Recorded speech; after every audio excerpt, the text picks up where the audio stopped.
মুহররম মাসের নামটার মধ্যেই অনেক খায়ের বরকত রেখেছেন। এটা অন্যতম হারাম মাস, 4টি মাস হারাম, তার মধ্যে মুহররম অন্যতম। কিন্তু মুহররম মাস শুধু হারাম না, এটা নামই রাখা হয়েছে মুহররম, যেটা অনেক বেশি হারাম। তা হারাম মানে তো হালালের বিপরীত মনে করি, খারাপ জিনিস। কিন্তু হারাম আরবি তো অরিজিনালি সম্মান, মর্যাদা, স্ট্যাটাস। তো এই মাসের অনেক বড় ফজিলত আল্লাহ তাআলার কাছে আছে, সেটাকে ইঙ্গিত করে এই মাসের নাম রাখা হয়েছে মুহররম। অনেক ফজিলত এই মাসের রয়েছে। আল্লাহ তাআলা রমাদানের পরে এই মাসকে একটা মাস হিসাবে, সবচেয়ে ফজিলত মাস হিসাবে আল্লাহ তাআলা স্বীকৃতি দিয়েছেন যে রমাদানের পরে এই মাসটাই সবচেয়ে সম্মানের মাস এবং আমলের মাস। এবং এই নামের মধ্যে, এই মাসের নামে যেটা আরেকটা আছে, হাদিসে এসেছে শাহরুল্লাহ, আল্লাহ তাআলার মাস। তো মাস তো সবগুলোই আল্লাহ তাআলা আমাদেরকে দিয়েছেন, কোনোটা তো আমাদের নিজেদের না। এই 12 মাসই আল্লাহ তাআলা। তারপরে হাদিসে উল্লেখ করা হয়েছে মুহররম হচ্ছে শাহরুল্লাহ, আল্লাহ তাআলার মাস। এবং এই কথার মধ্যে ইঙ্গিত আসে এই মাসটা অত্যন্ত আমলের মাস, অনেক বড় ফজিলতের মাস। এবং এই মাসের যে রোজার কথা আমরা সবাই জানি, মুহররমের রোজা, সেটি হচ্ছে আশুরা দিন। এই আশুরার একটা ইতিহাস আছে। মূসা আলাইহিস সালামকে আল্লাহ তাআলা সাহায্য করেছেন, ফেরাউনকে আল্লাহ তাআলা হালাক করেছেন। এর কারণে পরবর্তী পর্যায়ে ইহুদিরা মদিনায় রোজা রাখত। ওই দিন আসলেই, আশুরার দিন আসলেই তারা রোজা রাখে। তিনি হিজরত করে মদিনায় আসলেন। মক্কায় থাকা অবস্থায় ওনার নিজের জানা ছিল না, তখন তো ওনার উপর সব আসা শেষ হয়নি।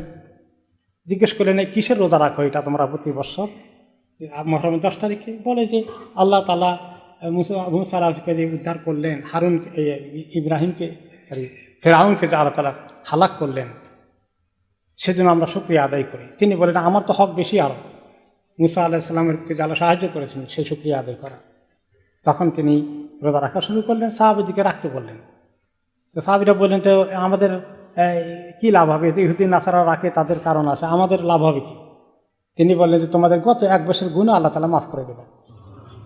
কাজেই সামার দিন হলেও আমরা রোজা রাখার চেষ্টা করি। আর পরে আবার জিজ্ঞেস করা হলো, ইয়া রাসূলুল্লাহ, এই দিন তো আপনি সবসময় বলেন যে ইহুদি নাসারাদের তোমরা বিপরীত কাজ করো, এখন ওরা রাখে, এখন এই জন্য আমরাও রাখবো। তখন তিনি বললেন যে ঠিক আছে, আগামী বছর আমি যদি আল্লাহ বাঁচিয়ে রাখি ইনশাআল্লাহ 9 তারিখেও রাখবো। কিন্তু তিনি আগামী বছর আগে থেকে দুনিয়া থেকে চলে গেলেন। তো এখন তাহলে উত্তম হচ্ছে কমপক্ষে 10 তারিখেরটা মিস না করা, যেটা আশুরার দিন।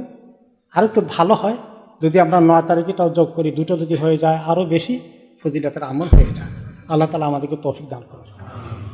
শেষ বিষয়টা যেটা, সেটা হচ্ছে এই যে বাচ্চাদের ছুটি, বেকার মস্তিষ্ক শয়তানের বাসা।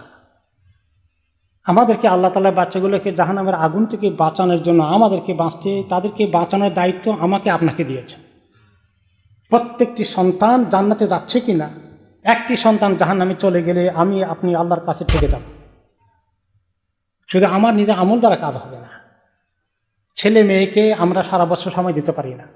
এখন সুযোগ এসেছে, তারা স্কুলে যাচ্ছে না, কলেজে যাচ্ছে না, আমরা একটু সময় বের করতে হবে। বাইরে বিভিন্ন সোশ্যাল অ্যাক্টিভিটিসতে, অনেক কিছুতে আমরা ব্যস্ত না থেকে তাদের সঙ্গে একসঙ্গে সময় কাটাই, খাওয়া দাওয়া করি, একসঙ্গে নামাজ পড়ি, ছেলেদেরকে মসজিদে নিয়ে যাই, একসঙ্গে কোরআন তেলাওয়াত করি, সকালে জিকিরগুলো পড়ি, সন্ধ্যাবেলা জিকিরগুলো পড়ি, একটু বেশি করে কোরআন শরীফ পড়ি, তারা আমাদেরকে দেখে দেখে শিখবে। এই আমলগুলো তাদেরকে শিখায়। কারণ আমরা যখন দুনিয়া থেকে চলে যাব, এত পেরেশানি আমাদের, দোকানদারি, ব্যবসা, চাকরি বাকরি, টাকা পয়সা, বাড়িঘর, এগুলোর জন্য তো সময়ই পায় না তাদেরকে সময় দিতে। তো এগুলো একটাও কবরে যাবে? এগুলো আমাদের জন্য দোয়া করবে যে বিশাল বাড়ি রেখে গেলে, অনেক টাকা ব্যাংকে রেখে গেলে? কোন জিনিস আমার জন্য দোয়া করবে? ওয়ালাদিন সালিহিন ইয়াদউ লাহু। তোমার সন্তান, নেক সন্তান রেখে গেলে তারা তোমার জন্য দোয়া করবে। এদের জন্য দোয়া করার জন্য, দোয়া পাওয়ার জন্য এদেরকে সেভাবে গড়ে তোলার দায়িত্ব আমার আপনার। এবং হাদিসে এসেছে, অল্প সময় কথা বলা যাবে না, কালকে তাফসীরে হয়তো আর একটু বেশি বলবো ইনশাআল্লাহ, যে কিভাবে আল্লাহ তাআলা আপনাকে আমাকে সুযোগ দিয়েছেন। হাদিসে এসেছে, তোমরা চাইলে তোমাদের ছেলে মেয়েদেরকে আল্লাহ তাআলা সাহায্য করবেন, তাদেরকে তোমরা দিনদার বানাতে পারবা। আমরা যদি সেই চেষ্টা না করি, কত মানুষ সাফার করতেছে, মসজিদে বসা যায় না, টেলিফোন থেকে মানুষ সাক্ষাৎ করা থেকে, ছেলে মেয়ে আপনার পিতা মাতার কথা শুনছে না, তাদেরকে ফেলে দিচ্ছে, তাদের প্রতি কোনো গুরুত্ব নাই। তাদের যখন তারা এই টিনেজে চলে আসলো, তাদের ফুর্তি আনন্দ, বন্ধুবান্ধব নিয়ে, মোবাইল ফোন নিয়ে তারা যে অন্য জগতে আছে। ছোটোকালে এত আদর করেছি, বড় হওয়ার পরে এখন দেখি যে আস্তে আস্তে তারা সব কোনো কথাই শোনানো যাচ্ছে না। এক এক মা বাবা ফোন করে কাঁদতে কাঁদতে। তো আমাদের ত্রুটি কোথায় ছিল? আমরা সময় দেইনি। তাদের কাজটা, মানুষ করা কাজটা 1 নম্বর কাজ, চাকরি ব্যবসা সব 2 নম্বর। এটা আমাদের মাথায় মুখস্থ করতে হবে, মাথায় ঢুকাতে হবে। আল্লাহ তাআলা আমাদেরকে তৌফিক দান করুন।